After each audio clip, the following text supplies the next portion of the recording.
একবার চিন্তা করে দেখেন তো, যাদেরকে খুশি করার জন্য আপনি ব্যস্ত, আপনি কি সত্যি তাদেরকে খুশি করতে পেরেছেন? একটু 19 থেকে 20 করে দেখেন, তারা আপনার উপরে খুশি না। আপনি যে এতদিন তাদেরকে তাদের উপকার করলেন, পরিশ্রম করলেন, তাদের পিছনে সময় ব্যয় করলেন, এক কিঞ্চিত পরিমাণ যদি এদিক ওদিক হয়ে যায়, তারা আপনার উপর থেকে নারাজ হয়ে যায়।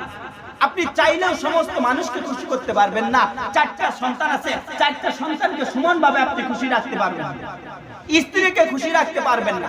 একমাত্র যদি খুশি করতে চান, আল্লাহকে খুশি করেন। আপনি চাইলে আল্লাহকে খুশি রাখতে পারেন। আল্লাহকে খুশি করতে গিয়ে আমার স্ত্রী যদি আমার উপরে নারাজ হয়ে যায়, আমার সন্তান যদি আমার উপরে নারাজ হয়ে যায়, আমার বন্ধু যদি আমার উপরে নারাজ হয়ে যায়, আমার প্রতিবেশী যদি আমার উপরে নারাজ হয়ে যায়, সকলে নারাজ হোক, আল্লাহ যদি খুশি থাকে, এটাই আমার জন্য কল্যাণ। মানুষকে খুশি করতে গিয়ে আশরাফ আলী থানভী রহমাতুল্লাহ আলাইহি মুসলমানের হাসি এই কিতাবের 1 নম্বর খণ্ডের মধ্যে একটি ঘটনা